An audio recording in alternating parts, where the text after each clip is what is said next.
So we had a great chat with Matt. Transit Method is a great band, and we actually find out that my theory about the band name was correct.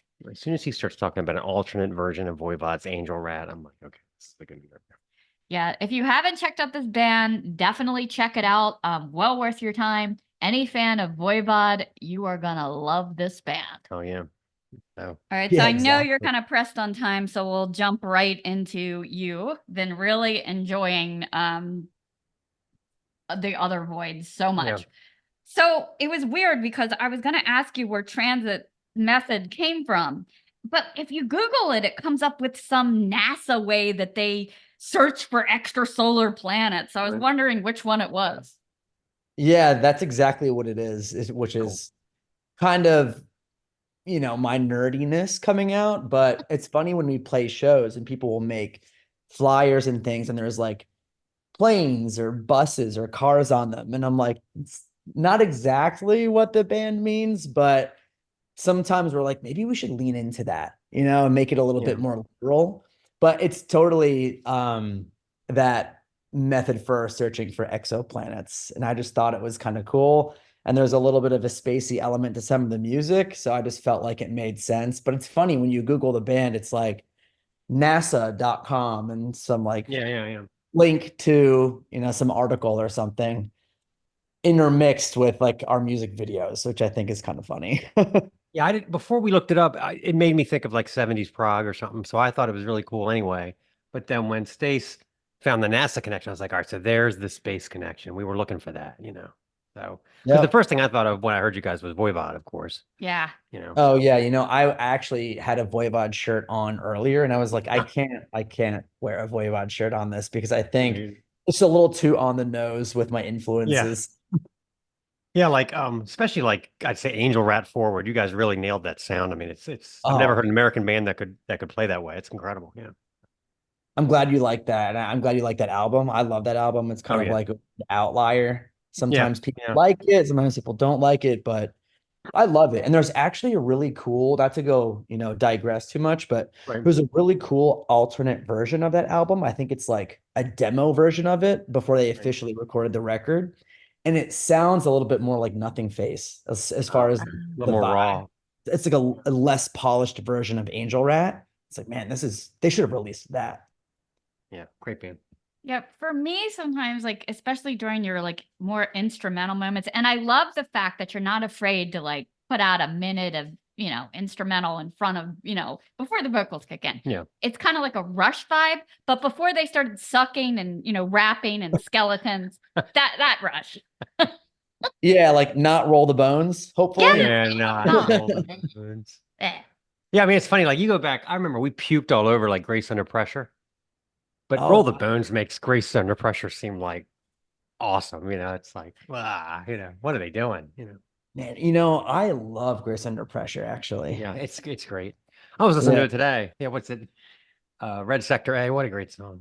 Just, Oh yeah. yeah, and the last song is my favorite, Between the Wheels. That Oh song yeah. is Yeah. heavy as hell. It's great. And if you look around at look what everybody else was doing at that point. Yeah, Genesis was making like Invisible Touch. And I mean, like just everybody in Prague was, I mean, they were making a lot of money, but it Yeah, wasn't, yeah. there Yes. wasn't anything that could compete with it. Yeah, I mean, I think the only prog band for me that was really exciting in the 80s that came from the 70s was probably King Crimson. They Right. But have a they were lot real of sparse. They didn't put a lot out in the 80s. They didn't, you know what I mean? It it's like wasn't more like, early 80s. I It's think like in they the had 80s at one point, because we did a big Prague gig out a couple months ago. At one point, Mike and the Mechanics, which was the Mike Rutherford, Peter Gabriel, Phil Collins, and Genesis all were like in the top 10, like at the same time. Like every side project was making a shitload of money. It was just like, wow, these guys really cashed in. crazy. I mean, I absolutely love Genesis, but I can't say the same for some of the Right, solo the side projects. projects and Yeah. stuff. Yeah, no, I know what you mean. Yeah, And they got a little crazy. yeah, So how did your band come together at the beginning, and what was kind of your original vision of what it would be like? yeah. Wow. So we came together several years ago, probably like 2011, I think. Um, I had graduated from college.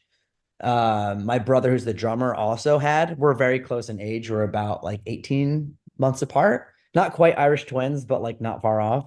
Um, so yeah, I mean, when we were both back home, it was like, let's start a band together. And originally, he was a little bit less into metal than I was. And I was like, okay, well, what is this band going to be like?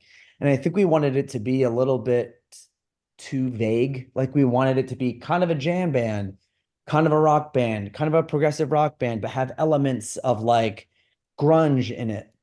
And then I think we kind of pushed that too hard and we got a little lost in what we were trying to do. And over the years, I think we like tightened things up and it just slowly became more of a metal band, but more on the progressive side. But yeah, it goes back probably, 12 or 13 years at this point. Hmm. What's it like being in a band with your brother? I mean, is there fighting? Is it more like Van Halen or is it more like Black Crowes or what? Wow, yeah. I think it's more like Van Halen, where we're Yeah. more of a team. I So he mean, turns around and pisses in a bucket in every show. Is that what you're saying? That's what Alex used to do. I actually didn't know that. Hmm. Hmm. Um, Like yeah, in their ride or something. Yeah. that So is if he had to vacate his bowels, he could just turn around. holy shit. I guess when you're Van Halen, you can do whatever you want, Yeah, man. but do whatever you want. Yeah, exactly. Yeah. No, for us, it was definitely more of like a partnership. And what was really nice about it is we could be brutally honest with each other. Whereas, if you meet somebody and you're playing music with them and they're more of a friend, it's like you try to be a little bit more diplomatic. Not that we're not diplomatic with each other, but if he played something I didn't like or I played something he didn't like, we could be like, I don't love what you're doing there. And have it like not really offend each other. But also, like on a more positive note, there's a lot of synergy. Like I can kind of predict what he's going to play, and he can do Yeah, the same with me. that's cool. So if we jam, there's just kind of this unsaid connection of what we kind of feel we're going to do with a song. Um, and also I feel like I can talk to him in my own like weird language or something where it's like Yeah. you understand what I'm saying when I mention, this chord or like this phrasing or whatever. Like he just kind of gets me and I get him. That's But then cool. when we talk to the rest of the band about what we're trying to do, they're like, whoa, whoa, whoa. Okay, slow down. Like, what the fuck are you talking about? So we have to kind of teach them our language or something. But it's been great. I mean, he and I kind of manage different aspects of the band. Like we both write songs, but he's a little bit more of the like creative director and handles a lot of like the art and video and stuff like that. Or I handle a little bit more of like the management and the booking and Cool. those kinds of things. So we each have our strengths and we can kind of be like a little business together. Yeah, I know what you mean. When we were originally, Mark used to have a webzine, and then he missed having it because his ex-wife had made him shut it down. And he always used to talk about it. And I said, "Hey, let's do a podcast, right?" But then Yeah. he was just like, "Okay, so we have this segment where I pee on CDs I don't like," and I was like, "No, no, we're not going to be doing that. No, that's We a didn't really bad actually. idea." Yeah. So I like that. I understand that because I can say, Speaking of artwork, uh, so the new artwork is badass, and it looks like it came from the Dutch guy Merrill van Hesteren. I Yeah. love his work on Baroness and the Necrot covers and stuff. How did you come to choose him for this, or come to work with him? He looks expensive. Yeah. No comment. No. Yeah, there you go. Right. Yeah. Honestly, I mean, he's definitely one of the most professional people we've worked with. I mean, he was Yeah. extremely friendly and easy to work with. We found him from looking at different album covers, specifically the Baroness one that you're Yeah. talking Yeah. about.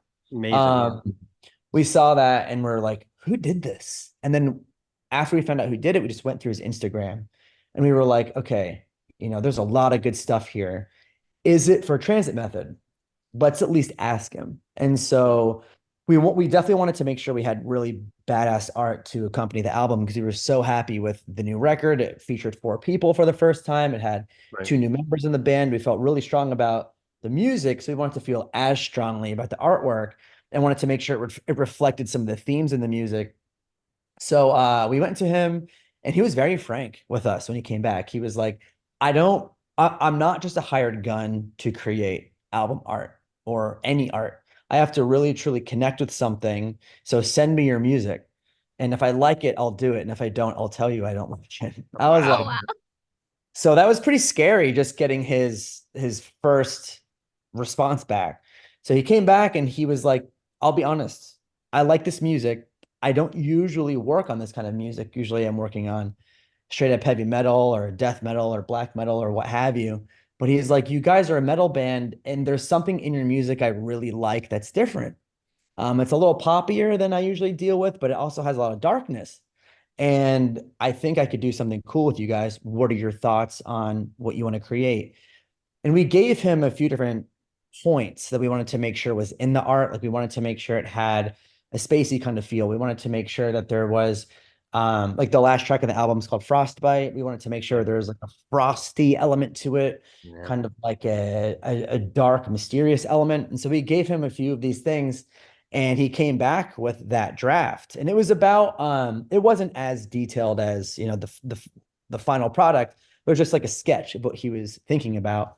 Yeah. And we didn't have many notes for him at all. I mean, I think one of the things was kind of like the zombie heads that you see there, like the skeleton heads. They were a little bit more like animal-like. We were like, we can make them a little bit more human. I think that would be really cool because there's a lot of human elements in the music. And that was the only revision we gave him. He came back with, you know, the final product before color. There's no color on it yet. It was just a sketch. We were like, fuck yes. Like this is absolutely what we want the album cover to be. And then he basically sketched it up. It's all hand drawn. And I believe he scanned it in and then he puts the color on top of it once it's a digital image. Um, and yeah, I mean, to make a long story short, we found him basically through looking at different album covers we like, found him on Instagram, just reached out to him blindly, and we're like, maybe he'll work with us. Yeah, that's Uh, great. Yeah. and he decided to, and we were so happy with it. It's definitely one of the parts of this whole process that I was the most pleased with. Yeah, it turned out great. Yeah, it's so otherworldly. I mean, you really get it with the teeny tiny people kind of excavating this alien landscape, and it just looks so ominous. It totally made me think of the show we've been watching now called Three Body Problem. We haven't gotten Yeah. have you seen this yet? I watched it. Yeah, I did. Oh, oh It's man. cool. Oh, It yeah, they're definitely kind has of that vibe. It has almost like a HR Geiger vibe. You know, Yeah. like I really love the Alien films, and I tried to not tell him, hey, can we make it look like the Alien movie while actually telling him to make it look like the Alien movie. I love those films. I love science fiction, and Yeah. there's a lot of those undertones in our lyrics and music. And so I was like, you know, if we can make it otherworldly, like other void, without being too on the nose, Yeah. that would be cool. And so I feel like there's a lot of cool things in the cover that you can pick out and be like, you know, is this part of a lyric? Is this just part of the mood? Like, what is this? There's a lot of cool things in the cover that you can just look at it and be like, what is going on here? And it continues to the back cover too. So it's like a whole continuous image, which I really liked. It wasn't just one square image. It was two, making like one continuous spread. Great. So what we talked about Rush and Voivod. What other have you got any other really whacked out comparisons? Like what are you hearing in terms of comparisons? Oh yeah, that's a good question. People definitely say we sound like Jane's Addiction, which is when you said Perry Farrell. I thought that was kind of That's so funny. funny. Like Yeah. my brother will love that. Yeah. No, that's Yeah, awesome. people definitely say we sound like Voivod.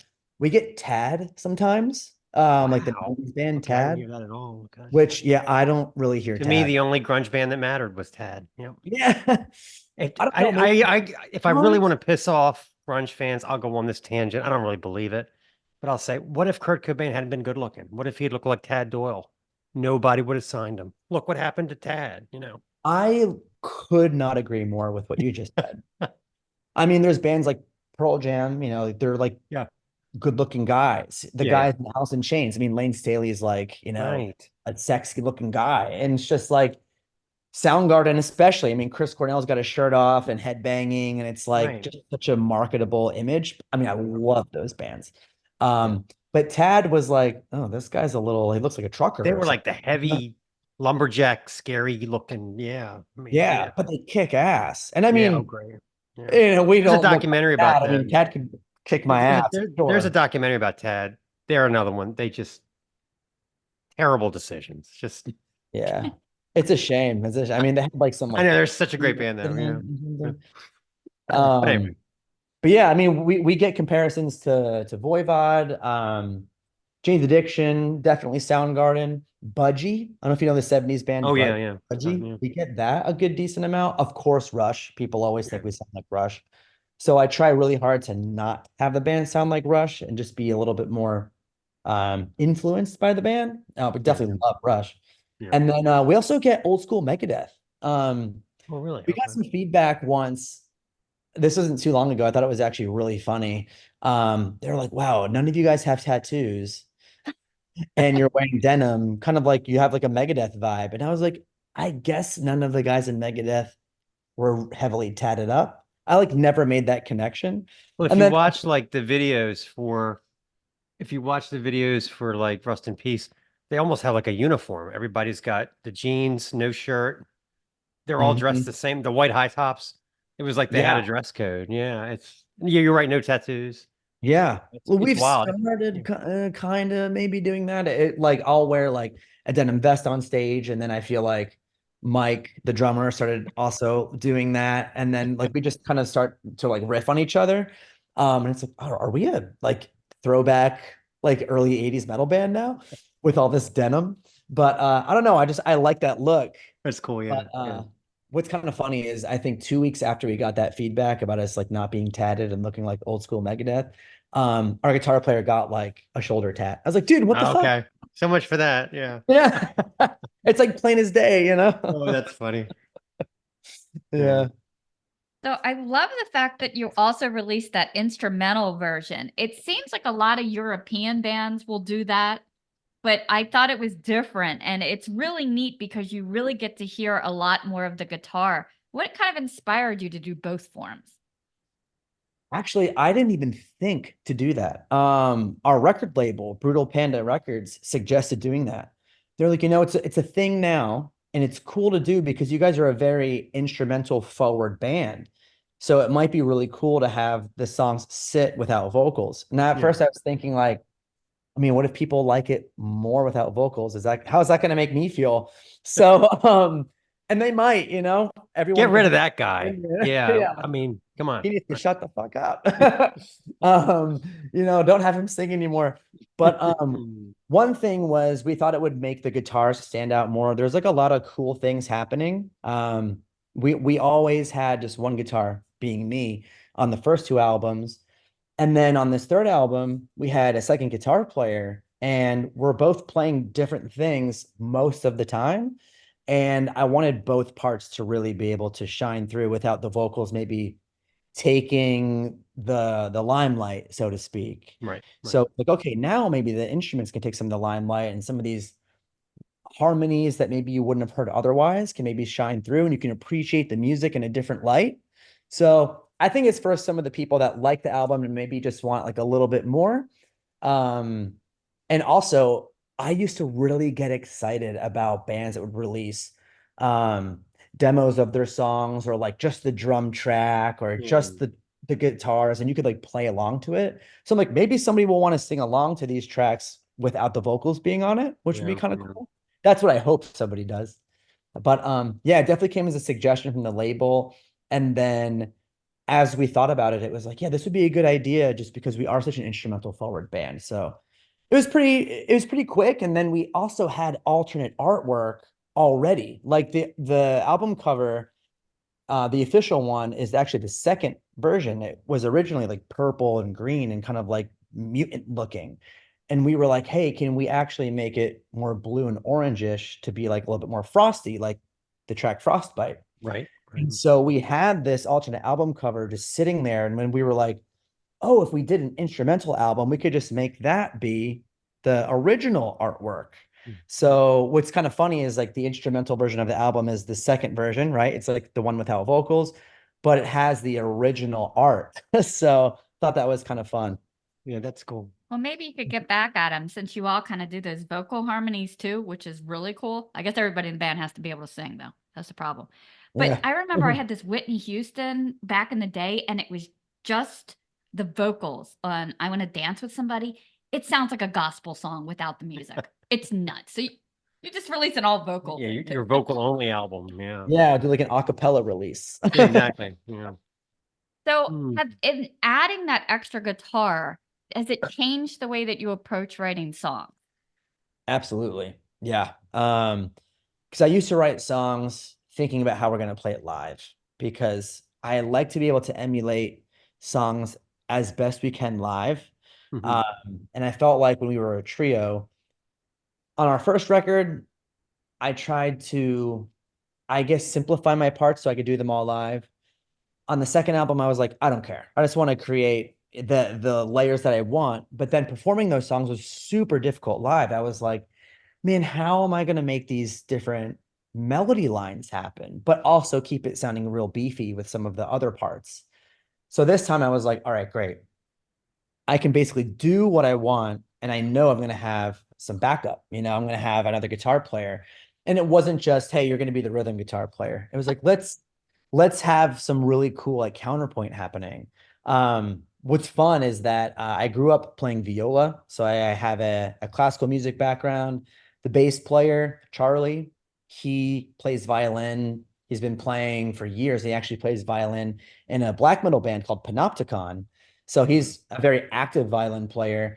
And so he and I both have this classical background, and we're like, all right, how do we work in some of that into the music, especially in the guitars? So we tried to make sure that we could create a really cool counterpoint in the two guitar parts. So I definitely approached the songwriting from that angle where I could be a little bit more creative, create a little bit more interesting harmonies in the two lead lines, even in the two rhythm guitar lines. If we're playing just like a verse and I'm singing, we may not be playing the exact same thing, which I love. So it opened up those doors.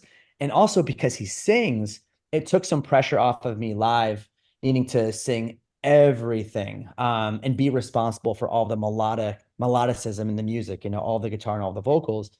Now we could have two guitars live and two voices live. So I feel like outside the songwriting, it just beefed up the sound of the band too. So the songwriting, I feel like was amplified as well as just the sound of the band.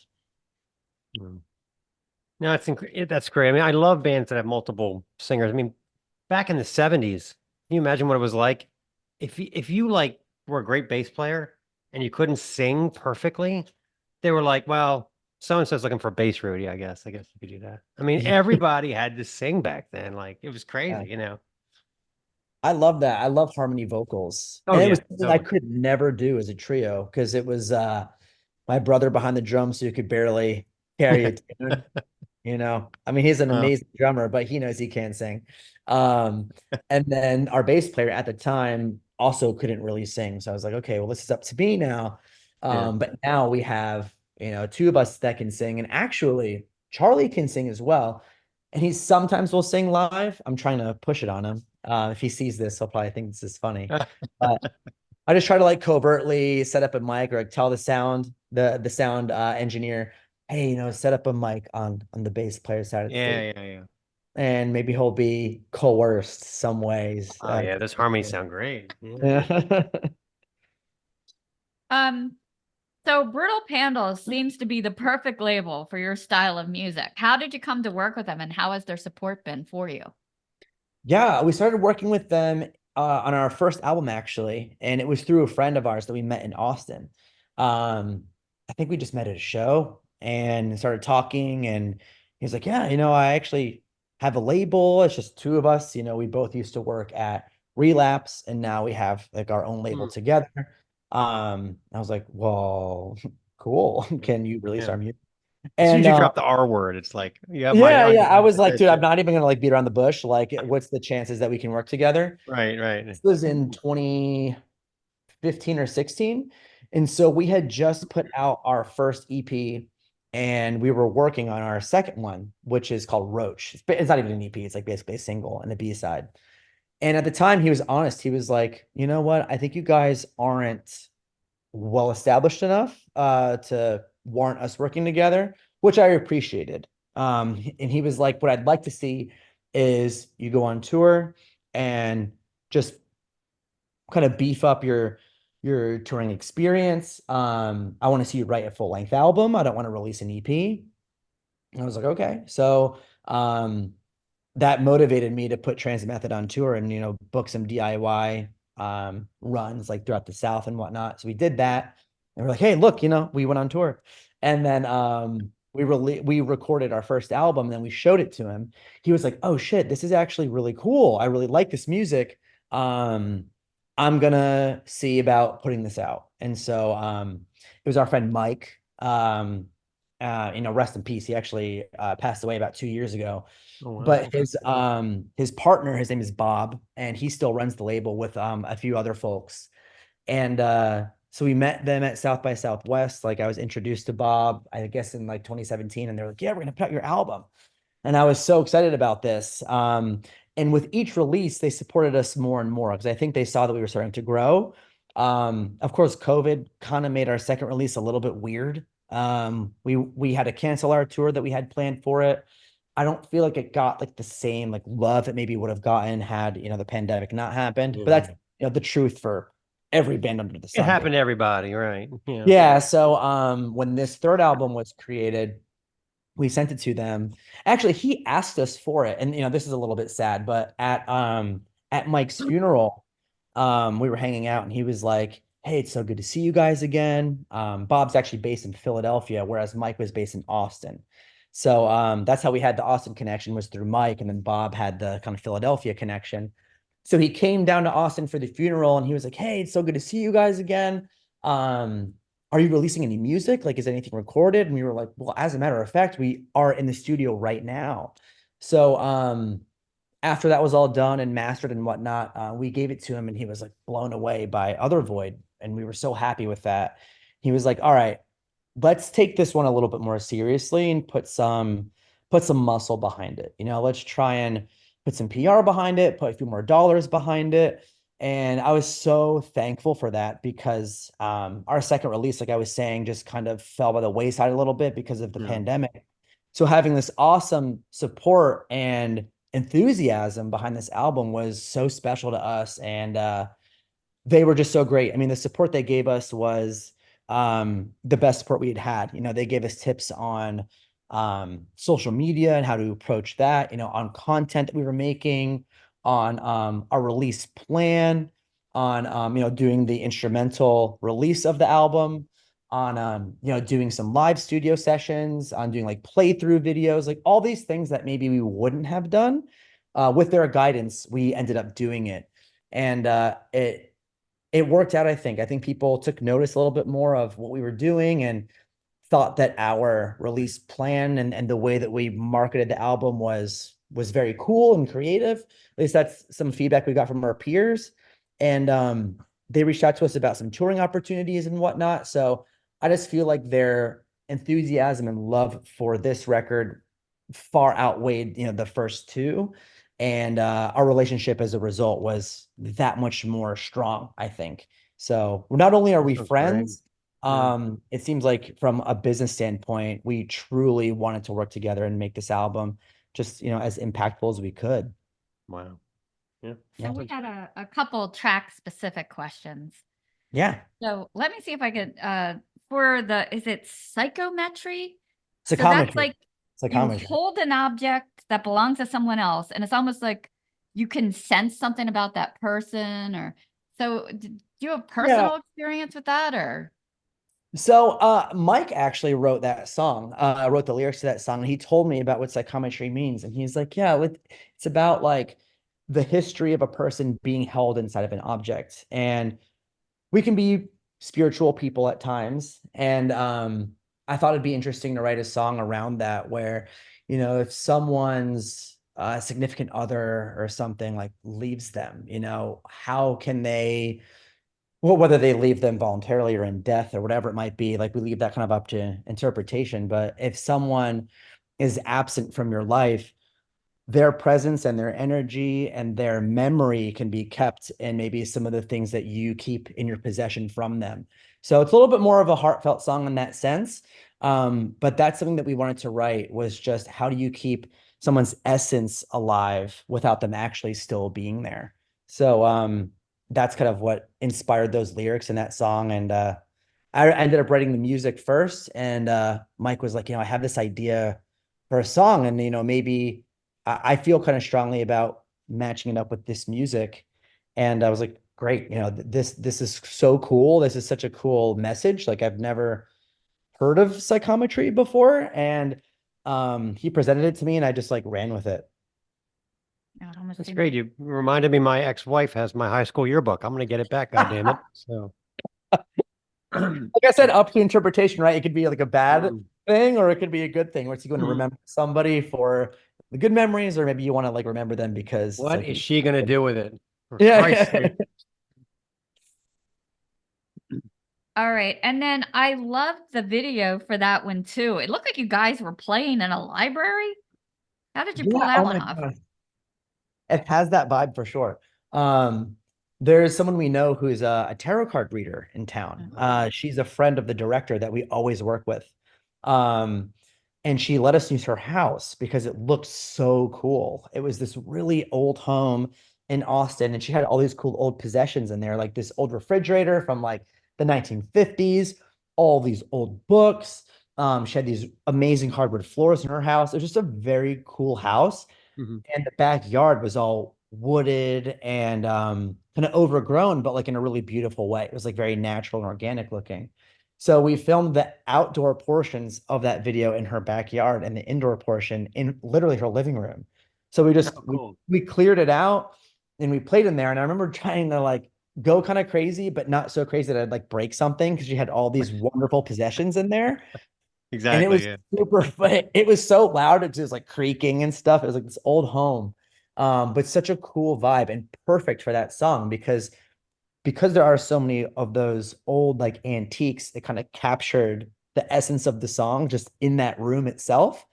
And then she's actually the person that plays the witch, or if we want to use that word, who's like possessing me, like in Mm, the okay. Yeah, in the in the video. So that's actually, it's her house. that's great. Yeah, I love the part where like when she's alive, the flowers are dead, and when she's dead, the flowers are alive. Yeah. Like it's so Yeah. funny. Just the little things. Yeah. Yeah, it's really cool. I love that video. It came out like so much better than I had ever imagined. How did you feel about being blindfolded with the lace? It wasn't too bad because I could see through it. Okay.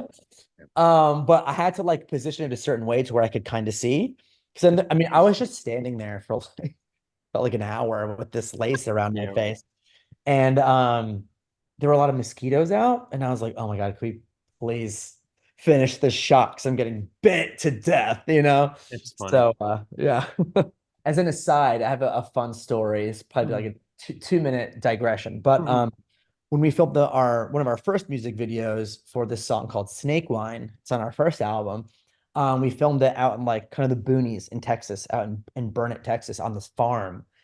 And I remember the director, same director as psychometry, he was like, hey, can you guys like put some like hoods on and look like these like ghostly figures, but like be the woods, like kind of in the background of the shot.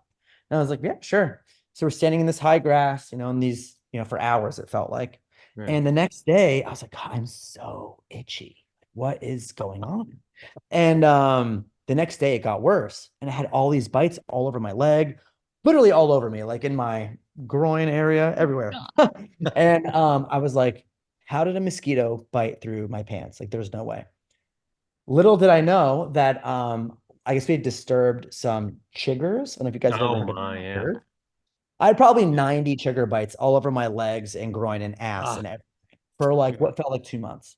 And it was the itchiest I've ever been in my entire life. And the whole crew got them. So there was this like, I mean, I got them pretty bad, but everyone mostly got them.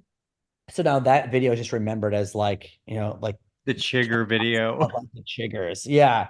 It's a really cool video, but just thinking about the aftermath is Yeah. just Oh, that's disgusting, funny. honestly. Yeah. Oh, that's great. Yeah, I know that's yeah. And yet no one watching that will ever know that except you. Yeah. So No one will know. Yeah, it yeah. was awful. Yeah. And I know at my son's wedding, he got married to a Nepali girl, so we were all in the saris, and we had to like process in. Well, it was like up this stone walkway, so I took off my heels, and all of a sudden I had ants all over me. Well, I didn't want to like flip out, and so I was just kind of like desperately trying to get them off me. I didn't want to do a dance in the middle of the procession. Yeah. Yeah, You're being filmed. Yeah. Yeah. So I think it's hard to pick a favorite track, but I love Frostbite. We both do. Oh my Frostbite God. is the So one. fast. It has so much energy. Where were kind of some of the muses that inspired that? I love that ice covered forest in the video. Oh yeah, okay. So that's also my favorite song. I love that song. And in I think it was 2021. It was either February 21 or 22. I can't remember exactly, but there was a really terrible storm in Texas, a winter storm. You might have heard about it on the news, but we never get storms like that. So Right. it's So you guys don't climate have any change. road salt or anything like you're Oh, not ready for that. none. Yeah. What stays on the road is Mhm. just going to be there, you know? Mhm. And so what happened was it snowed and then froze. And so nobody could go anywhere. Like literally all the roads are completely covered in snow. And I remember my brother-in-law had just had a kid like 3 or 4 weeks before that, or maybe 2 months before that. And their power went out. They had no heat, no electricity. So they're sleeping in their closet with their like little infant, like trying to keep them, alive. And it was That's crazy. heavy. Yeah. Like people were actually like dying in this storm. And we're like, do whatever you can, come to our house, like drive as slow as possible. And they made it here. But while that was happening, I just like sat in my room and I was like looking out at the storm and thinking about all these people, like especially homeless people who were probably dying in this storm. They have nowhere to go. There's no water, no heat, no electricity, no nothing. You can't get anywhere. And so I just sat down and wrote all the music. I mean, this sounds like kind of like a trope or something like, oh, I wrote this in one fell swoop. But I literally did. Probably in like 2 hours. I just like wrote all these riffs. I was writing them down in a notebook. Like, I can't forget this. I don't think my phone was charged, so I couldn't record it. So I was just like writing all of these notes down. And I played it for the band like maybe, I don't know, like the next month or something. And they were like, what? This is a crazy song. Like there's like 4 songs within this one thing that you have here. And I was like, no, I'm telling you, this is Yeah. one song. It has to be one song. I have a vision for this song. And so it was inspired by that storm. But then I sat down and I wrote the lyrics and it just like poured out of me, like all of these lines. And I sang it for the band with the music, and they're like, okay, now I can really hear it be one song. And so we kind of fine-tuned it together. But it's funny, I listened to a demo of this song the other day just because I was curious about like the evolution of it. And the first demo I did with Mike playing the drums is almost how it turned out on the album. I mean, there's maybe certain sections that were extended or shortened, or maybe some melodies that I changed along the way, but it's pretty much the same. And I thought that was so cool because it's so authentic. Like probably the most authentic song I've written, where there's just an event that happened. I was kind of shook by it. The whole city was shook by it. The whole state actually just completely shook by this. And I just was mad. I was like mad at like the government. I was mad at the city for like not being prepared for this. I think what happened was they decided to not winterize the power plant because they're like, oh, well, we'll save money and this is Texas. It's like, well, what happens if it snows? So yeah, it led to like mass destruction. And so it just was like a very emotional song. And I think everyone felt that, behind it. And then when we recorded it, I remember the producer being like, if anyone else recorded this song, I'd be upset because he liked it so much. And I just felt so happy that that song got its due because I felt so connected to it. And the way it turned out, I mean, it's hands down my favorite song on the album. And I think when we play it live, we usually play it last because I think nothing can come after it. There's just like this No, I agree. really bombastic ending there. And I feel like the crowd is almost like, whoa, like, what the hell was that song? And it makes me feel so good every time because it takes me back to me sitting alone in my room, just like writing this music. That's great. Like if you ever want to get my attention, just go 4 minutes, 5 minutes, 4 minutes, 5 minutes, and the last song's 12 minutes. I'll go right to that. Especially if you make it the last song. Yeah. I'm old school that way. I'm just like, oh, what's this about? Me Yeah. too. Me too. Yeah. And I mean, I guess that's why you put it last because it was long. Yep. But Yeah. it wasn't long for the sake of being long. It just came out that way. And I think one of the guys in the band was like a little scared by it being long because we're all Yeah. prog rock heads and he's a little bit more of like a hair metal guy. Right. Right. And I was like, dude, believe me, it's going to be great. Yeah. And I can't imagine it being shorter. And for me, obviously I wrote this song, so I like it so much, but I don't feel like it sounds like it's 12 minutes. It sounds like it is engaging the whole time. I think that's why I like it so Yeah. much. All right. So I was reading for Wasted Life that you were saying that the track started backwards because it started with Charlie coming up with the bass line first. So what would the normal flow be? Well, geez. Yeah, this song was weird. And you know what's funny is he didn't write the bass line first. He wrote the guitar part. So Ah, that crazy guitar part at the end is what he wrote and he showed it to me and I was like, what in the hell is this? This is amazing. He was like, I can't play it that well, but you probably could. I mean, he played it fine. He's just probably being modest. But he showed me that lick and I was like, dude, like I don't know like where this would go in a song, but this has to be something. And he was like, I've always imagined it being the end, like no vocals, we're just on stage, just like head banging, playing this part. And I was like, okay, well, what are we gonna play before it? And so we just started jamming on like that first chord in the song. We're like, let's just play this like dissonant chord. And so I started playing the dissonant chord, just like dun dun dun dun dun. And then I started writing that like chimey part over the top of it. I was like, okay, this is going somewhere. Now, how are we going to go from like point A to like D, you know? Right. Right. And so then we just like started jamming and changing up some of the chords and things, but trying to keep it as simple as possible with that like that pulse. Like we want it to be very dark and brooding, but then have this culminate to this crazy like thrashy part at the end. So it's the first song we kind of wrote that way, end to beginning. Whereas usually, I mean, I feel like I usually write like A B part, like a two parts that go well together where I can kind of sing over it and it's like a verse and a chorus, so to speak. And then we'll kind of like fit in other parts here and there, like, oh, maybe we need a bridge or we need like a breakdown or we need some crazy thing that makes it very transit method. Um, this was totally different. And so no lyrics, no nothing, just an ending. And it's definitely one of my favorite songs on the album too. I would say that one and Frostbite are my favorites yeah. because they have just such authenticity around them, Um, they were both written very quick and I feel like they're just a little off the cuff, which makes it special. All right. So we play a game on the show. So Ooh. don't be frightened. I have 100 random questions in front of me, but you are only going to answer 5. So I need you to pick 5 random numbers between 1 and 100. Oh, geez. Let's go with 7. Let's go with 86.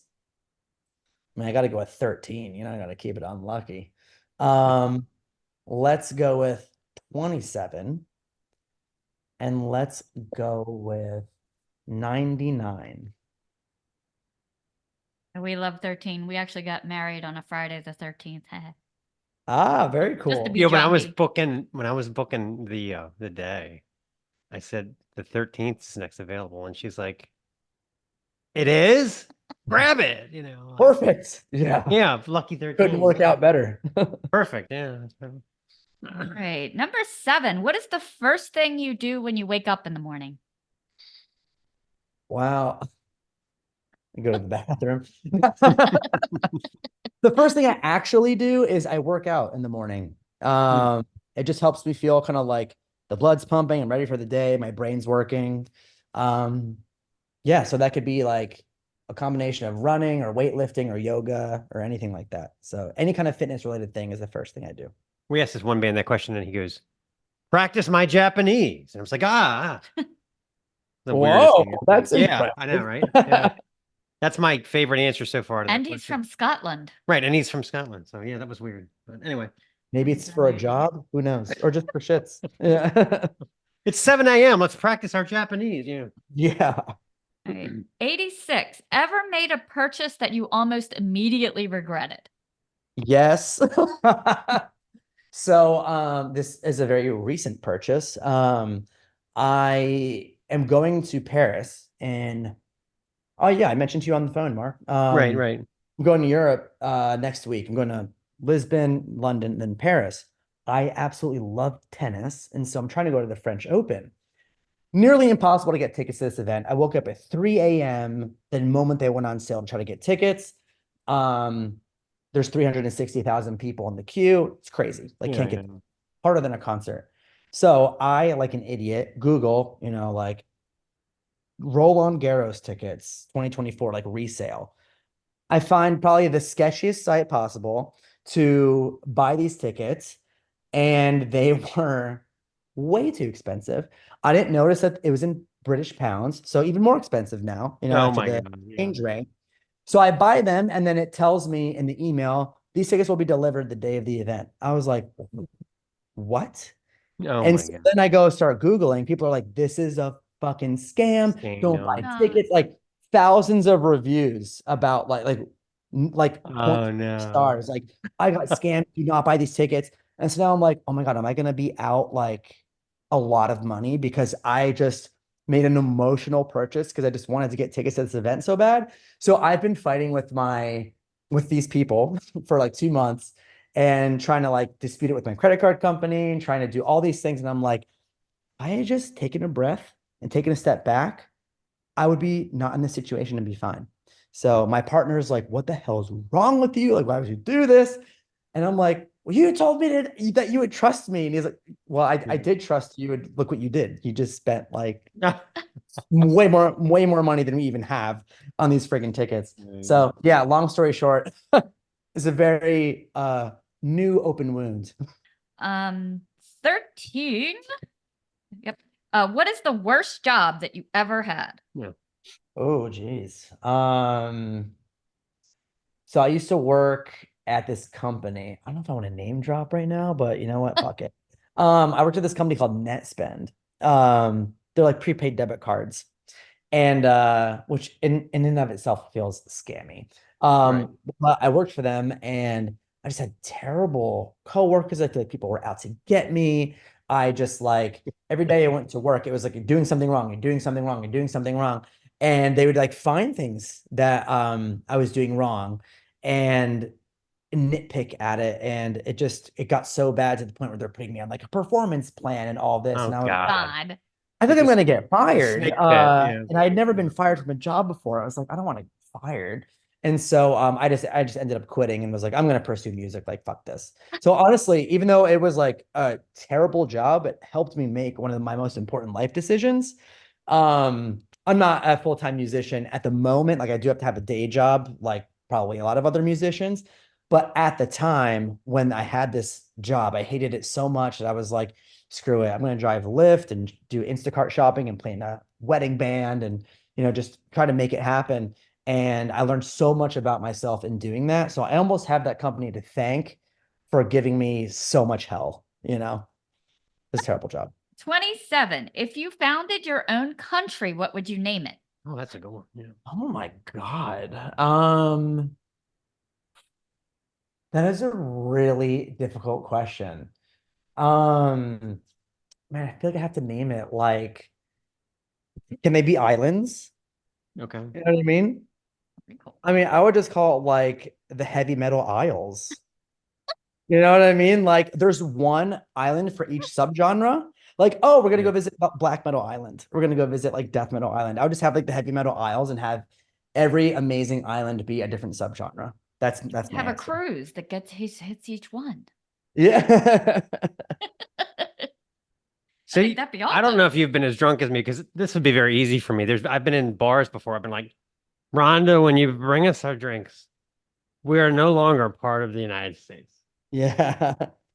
I want you to deliver them to the. Generation This is of this is the country of Marchmen here. So yeah, yeah. All right. Number 99. How would your parents describe your personality? Oh my God. I think they would say that I am unapologetic about who I am. But then very kind and very concerned about what other people think about me. Really? Okay. Yeah, I'm definitely a people pleaser, and I think that they see that a lot in a good way. But yeah, I definitely as I've gotten older, I'm like, this is who I am, and you can suck it, Yeah. And I think that they see that, and they're like, yeah, we appreciate who you are because you're very unapologetic, but you're also very kind and willing to help others. So You and your I think it's- brother, who's the older? I'm older, by like 18 or 19 months. Well, thank you for squeezing us in. I appreciate it. I think this turned out great. So Oh yeah, thanks for having me on. This was you should awesome. take the band and go tour while you're over there. I would absolutely love to. Actually, our bass player will be on tour with Panopticon, Okay, right. A starting. pretty big outfit, Panopticon. Yeah. Yeah. So we were like, well, if you're going to be unavailable, then I'll be unavailable too. We'll sync our vacations. So that way we have, our calendars a little bit more open. But yeah, I mean, that's the plan. I would love to go on tour in Europe. Very hard to book because I've never been over there, don't have a lot of connections over there, but one day that is definitely the plan. I mean, we've known smaller bands that have done it. Like this one band, Occult Fracture, they did it like really early. We'll have to find out how they Yeah, pulled but that you don't off. want to be like, who is it? The band that did Anvil, where you're like playing gigs for spaghetti or what? You don't want that. Yeah, it definitely comes down to money. It's like, okay, we gotta fly over there, gotta make sure we're getting paid over there. Right. Yeah, exactly. You It's don't want tough. that. I mean, as much as I would love to do it, it's like, how can I do it and Have make you it? been to Europe before?